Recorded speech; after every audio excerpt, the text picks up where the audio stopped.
Cambria and Ken McLean are visiting their son Brennan at Covenant's Neonatal Intensive Care Unit, or NICU. Brennan is just 2 pounds 6 ounces and needs the love and medical care that this team provides. I was 26 weeks along and I started getting chills and fever just out of the blue. Within a couple hours, we were at the hospital, and actually we were at Midland. And so I was stabilized there. They were trying to figure out what it was. They ran every test I think that they could think of to run and thought maybe appendicitis, and we're looking at some other things, and never really got a conclusive answer before I was transferred here. And again, I was pretty stable until 2 in the morning. So I went into the hospital Thursday night, and I had him 2 in the morning, actually on what would have been Saturday then. Ken did the math in his head and knew his son was born over 2 months early. The staff at the NICU assured him that their baby was 2 weeks older than some of the children here. It wasn't even right away that I learned. I mean, I was probably even a couple days later still wondering what the survival chances were, but I don't remember when it was. I don't remember if you told me or if one of the doctors finally said it.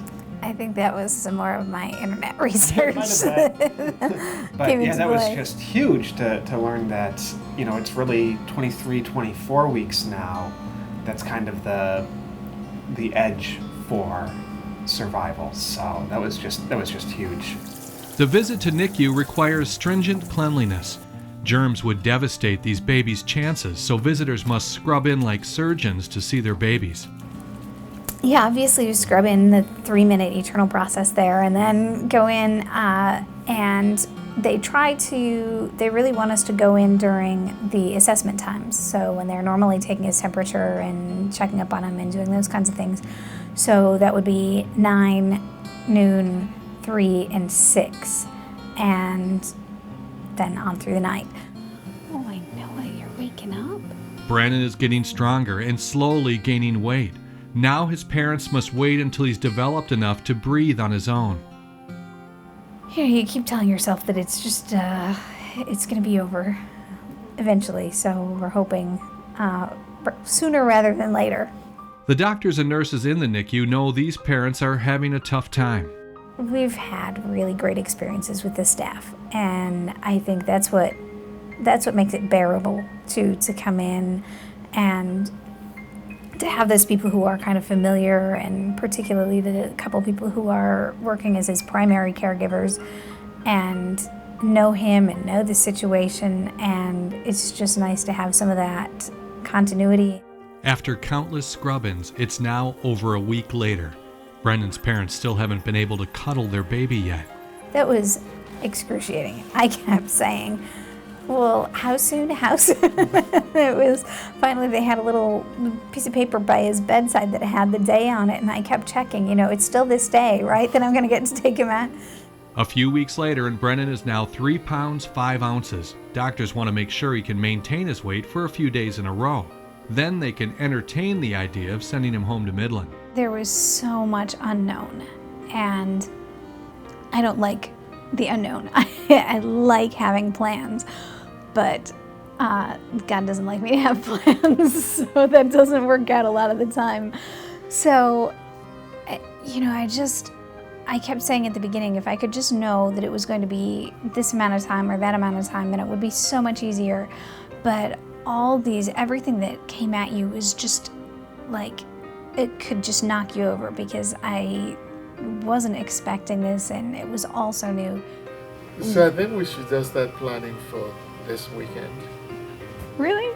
Okay. We've been waiting an awful long time to hear that. I think elated would about describe it. So I'm trying to stay pretty contained here, but it's been such a long road. So this is just incredible. The reality of bringing Brendan home is sinking in. She is already raising 4 other kids, but this feels different. So much riding on this, and to be honest, I'm pretty scared about, there's so much here, and because this is determining in part whether he goes home, I feel like I have to do everything just right, or else I could jeopardize this. Thank you so much. You're welcome. Thank you. You guys were great. Wonderful parents. Wonderful, beautiful family. Wow, it's a whole other ballgame to take him home and be without this.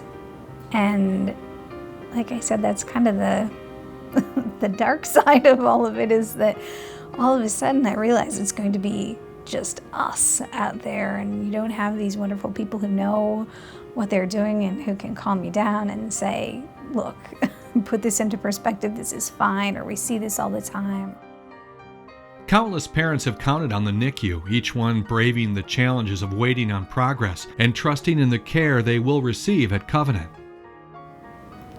I don't know if there's any advice that you can give someone, because it's ultimately so much just waiting this out and weathering this storm and coming to peace with this however you can.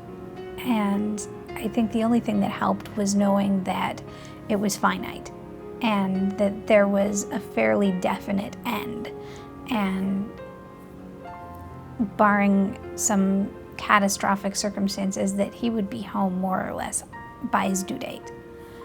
And so that was helpful, but it's just a learning curve, and it's a process, and it's in that respect it's really hard.